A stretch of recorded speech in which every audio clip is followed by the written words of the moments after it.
Hello, everyone watching.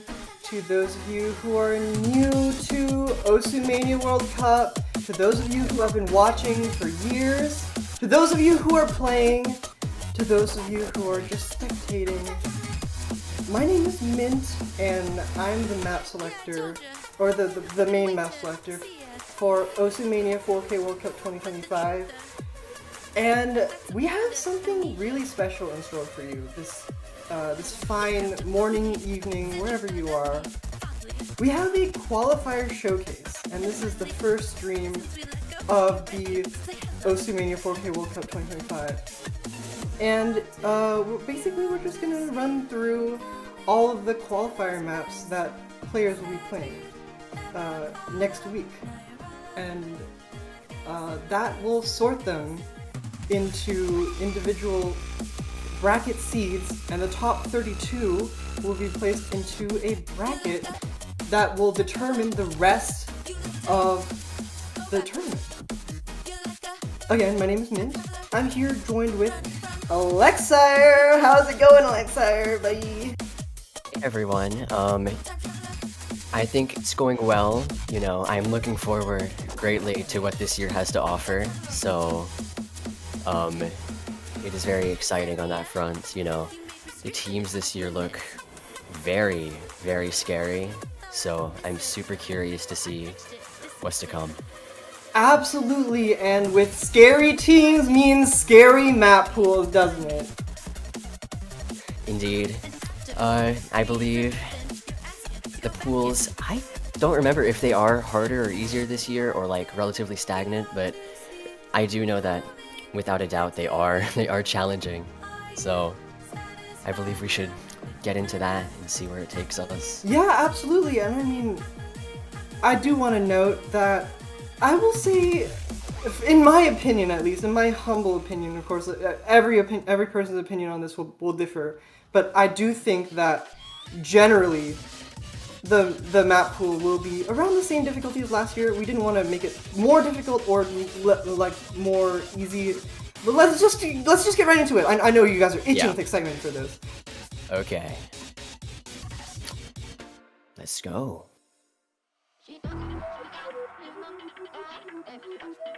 Yeah, this is Ichiyaku by Lane. This one's really interesting because there's just a lot going on here, especially like it's very different from like maybe what you'd expect for last year. And It is. Yeah, it's just like very bursty, very mini-jacky, and then it kind of throws things at you that you won't really expect. And like from what you see in the first half here with these mini-jacks, with these bursts, it kind of goes a little chaotic near the second half, I would say. Yeah, I do think compared to last year, it is quite the different approach, which might be a bit off-putting for some, but at the same time, I do think that the difficulty does match that same area it's trying to achieve. Absolutely, and as we start to get into this sort of really mini-jack heavy section, and then this kind of like break section with the triples here, we did see a few instances, maybe one or two, of 3-note jacks, and that's definitely something to watch out for later on. That comes back to bite you if you don't pay attention. I do believe this is quite on the short side, but that doesn't mean much because there really is just no room for breathing throughout the entire thing. Right here! Yeah. That's one. Another one, if you know, wasn't enough, but I do believe in my opinion, huge choke bait, potential choke bait for these teams, in my opinion. I mean, as you can tell in the BPM length or section right here, it says it varies quite a bit, so the whole predictability of everything it has is tough. Absolutely, it is. It's very difficult to predict what happens next unless you were really, really familiar with the song. So yeah, I mean, with that, it is very short, especially compared to last year. So Yeah. good luck to teams on this one.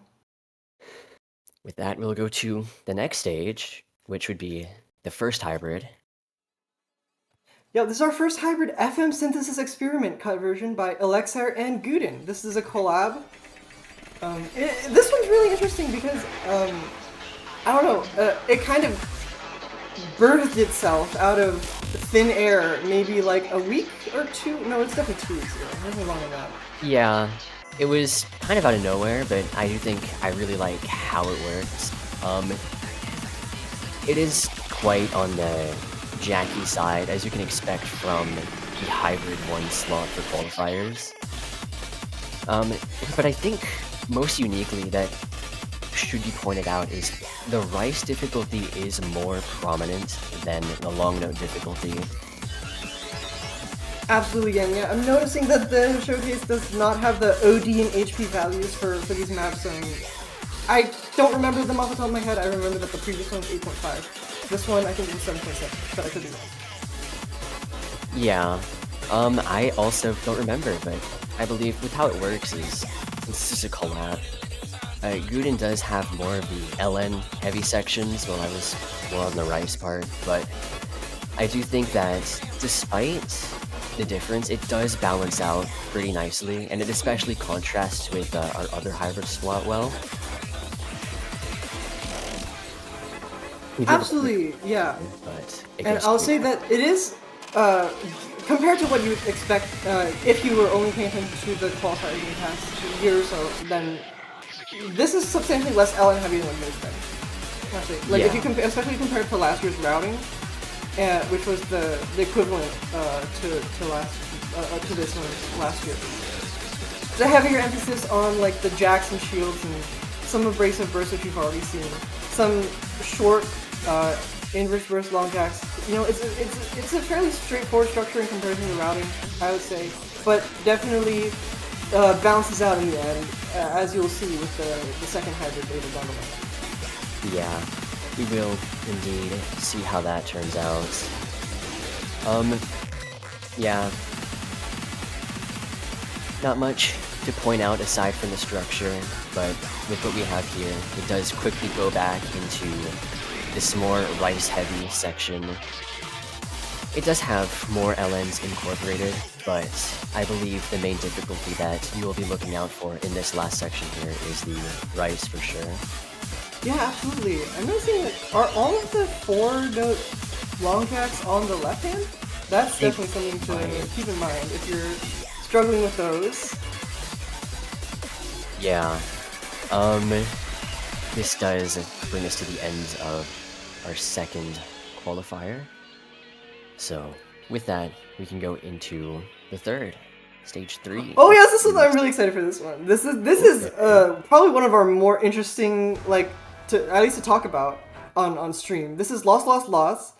I'm sure people are at least familiar with the song, given that this is Osu after all. I mean, it's a very sort of well-known anime, and LN density, LN coordination. This is a map by Mysterion. Yeah, that is, you know, I'm sure if you're any familiar with Mysterion, you would expect coordination among this kind of approach, I think. Yeah. Yeah, it's very, very similar to Decadence. It's slightly, I would say, it's slightly denser. It has more like a continuous feeling. It's very draining, in my experience. I know the BPM is like nearly identical to last year's. It's identical. It's basically spot on identical. I do think that this is slightly denser, but not by much. It feels denser than Decadence by a long shot. Because of how tiring the patterns are. They're very continuous. Yeah, and they're constant. But it's not what you'd be surprised about, I think. At least given previous LN coordination qualifiers, or just previous LN coordination mid-game maps in general.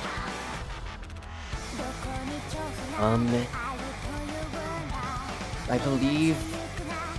What's it? I was gonna say something.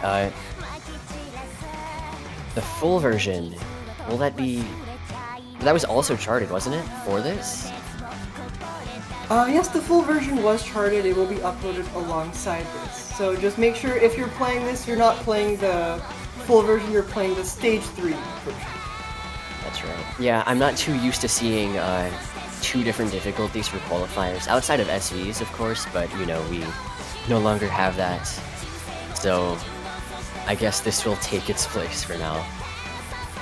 Yeah, absolutely. And I mean, the map just constant. The similar pattern palette throughout the entire map. So nothing that you can't be like, oh yeah, I didn't expect that to be there. This is a pattern palette you should be expecting for Alan For sure. I believe that does also bring us to the end here. So, with that, we'll see the density qualifier next. Yeah, and the density qualifier is super interesting. This is an interesting one. I can't wait to see the chat for this one, actually. And the LN density will be Future Dominators! By yours Quite the truly. surprise.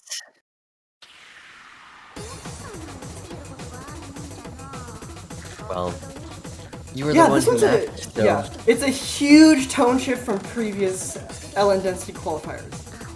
So, you'll see, like, we used to have, like, stuff like, I don't know, Reverence Flower, Super Enthusiastic, the one Hino Isugo song, the name is escaping me right now. It's like Ultra Mega Happy. This is not Ultra Mega Happy in the slightest.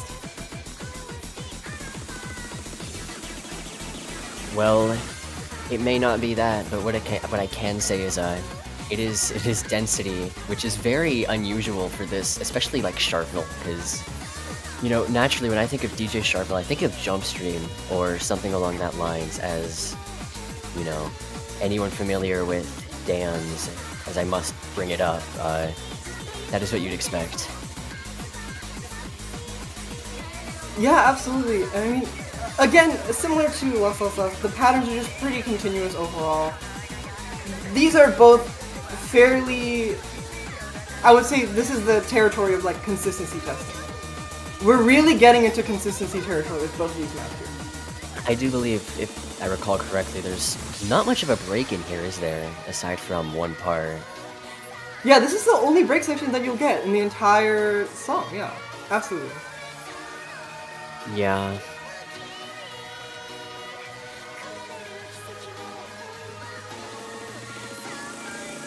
Yeah, as you can see, it's already slightly going back into that consistent LN density structure you know too well. Yeah, and it's not going to stop from here. It's pretty much just the same thing that you've seen previously in the map. Nothing really new in this section. It is pretty much a repeat. Yeah, I mean, that is to be expected, but at the same time, it is needed for this type of qualifier. So, I do believe that break does give the stamina the players need back, but at the same time, who knows what is to see with the upcoming scores. Absolutely. I'm expecting some really high scores in this one, personally. I think with the slightly lower OD than I guess normal for LN density qualifiers, and the more straightforward nature of the patterns, I think this is going to be one of the LN qualifiers that we'll see maybe higher scores, but maybe the length of it will balance it out and knock those scores down a peg. Yep, but with that we'll go into our second hybrid. Yup, and our second hybrid is going to be Susano Habakiri by Vito. This one,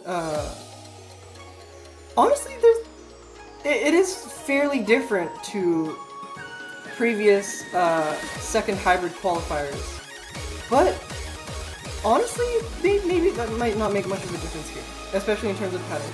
We're going to be seeing a lot of these like LN flam sort of motions within the LN section. It's very like, the LNs are very on or off. We have this like 3K section here. It's going to be a little more tricky with the LNs there. But yeah, that pattern repeats again later on. This is the section I was talking about, the Ellen flams. We got the brum, brum. Yeah, I do think it's worth noting that this is the shortest map in the pool, coming only in at exactly 2 minutes, so every miss counts, to say the least. Absolutely, you really got to watch out for these sorts of patterns. They're just very, very rigid, very brutal, but it ends before you know it. So a miss will tank your scores significantly on this one. Yes, and I do think this brings up what I was saying earlier with Hybrid 2, but this is quite the balance out, as I think the Ellen difficulty does feel much more prominent in here. For sure, and like if you're looking for an Ellen test that wasn't a consistency test, this is probably not for you. Yes, for sure. Oh, watch out for this pattern, right here. Of course, you always have to have that one choke pattern, or else, you know, what is the point? Absolutely, and as this map closes out with the difficult jump stream patterns, I'll just quickly, just a little fun fact that the name of the song is it's about a Japanese mythical figure and the sword that slays the serpents or something like that. Pretty cool, pretty cool. Something along those lines.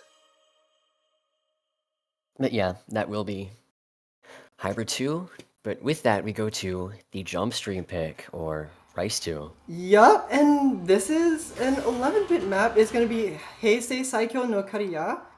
This one's really, really interesting. It is pretty similar to maybe, if you're familiar with previous qualifiers, Amen Category Generation is probably the closest comparison I can give. Although, I will say this is probably more close to various artists, if you're familiar with that one. This one is it's very anchor heavy, very trail heavy, and it's definitely not as sustained as last year's Undead Sin, but it still drains you nonetheless. And we see that small little burst of 1/6 there. We're gonna get a lot of bursts later down in the session. This is gonna be definitely something to watch out for. If you're a player who's more of like a sharpshooter, of like just churn out the jump stream patterns, this is not the map for you, unfortunately. Although we do get these long stretches of pure jump stream, we will get some tiny bursts thrown here and there. We'll have another like slightly techy section. I mean, as expected of category fashion, as we've seen in previous years multiple times for jump stream, the approach is within the range you expect, but I do think Mint just said that it is fairly different in terms of, what's it called? Not structure, or I guess song itself, because, yeah, the song is very different from Undead Sin.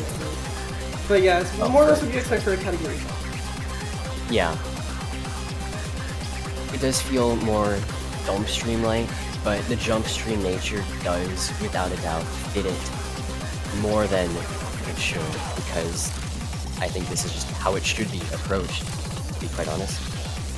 Yeah, I mean, as I said earlier, we did have long stretches of pure jump stream, but now we're kind of getting into like a little broken jump stream, a few bursts here and there, and yeah, I mean, this part's pretty rough if you're expecting only jump stream from this map. Yeah, I mean, I guess you could say it's no longer one mill bait, but if every pick is, then I think it loses a bit of value. Absolutely, and I don't think jump streams were ever one mill bait to begin with, but I'd say 999k bait for sure. I don't think this one will see very many 999ks, if at all. Maybe someone will prove me wrong, and I do hope that's the case, but I don't expect it. Yeah, and as it seems pretty apparent that this is on the longer side of qualifiers as well. Yeah, over this is 3 the minutes. longest pick. This is the longest pick, for sure. So, yeah, you predicted correctly. Good job, I guess. Yeah, and I mean, as we close out the map, we're almost done here. Just last section of just pure jump stream, just to get that little last bit of stamina out of you before going into Stage 7, which is Our our last last. qualifier. This one, I'll let it speak for itself, actually.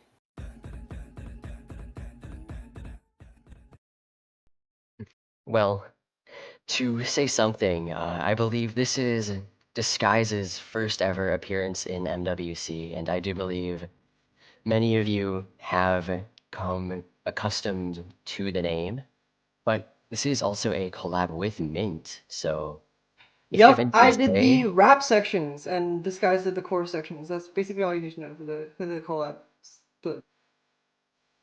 yeah, Yeah, shout out Squid. this was meant to be mapped by Squid, who unfortunately was unable to do it. Yeah, IRL circumstances, unfortunately, but yeah, this was originally supposed to be a Squid pick, but Disguise happily took up the offer for collab. So I'm very grateful because this map turned out really, really well. Honestly, it's way easier than he took off in my opinion, but apparently some of the playtesters really disagree with me on that. It's definitely in an interesting spot too, because the song itself doesn't have that like intense nature to it as other stage sevens have in the past. Yeah, it's not as intense for sure. I'll 100% agree on that. In terms of song choice, it's definitely it's not like a super consistent like pow pow pow kind of thing. Which is definitely like it's an interesting change I would say. And that's not to discount the previous qualifiers of course, but I guess something new is definitely something that people will be looking for every once in a while for sure. Yeah, I mean, as you can see here, it's already, very tricky. I mean, it's mostly just the fluctuation between snaps and everything that makes it really hard to keep good accuracy on, which, you would expect of a techie stage 7. Absolutely, and I mean, I would say the map overall, while it is entirely dump focused, it is well dump oriented at the very minimum. I would say that this is also really techy for a dump pick. Oh, yeah, yeah, no, for sure. That's, I believe, why it makes itself so hard for what it is. But I do think it's good because it doesn't feel overcharted. It does feel like it was charted accurately, you could say. Um, Absolutely, and we're closing off the map with a little calmer section here, and we're gonna get back into another repeat section in just a second. And yeah, that'll pretty much be it for this map at the very least, I think. yep, I believe that brings us to a close with our now 7 qualifiers. Yeah, I think that'll be it. Yeah, I mean, what else can we really say about these maps? I mean, it's up to you guys whether it's easier or harder than previous years, but they're out there now. We're excited for you guys to play them, to set scores on them, etc. But it's all in your hands now. We're just gonna sit back and watch and work on the next few pools. That's what we're gonna do. And as for the stream, I suppose that'll be the end for now. For now, keyword. For now, and yeah, okay, Yeah. they're not uploaded yet. I'm getting word. I'm getting word that they're not uploaded yet, but they will be very soon. Most are. Yeah, since the two of us in here in the booth have maps, we still need to upload those. So we're gonna go do that right now. Bye bye, and Bye-bye. see you next time. See you next week for qualifier results and round of 32 Mappool Showcase. Good luck, Oh. team.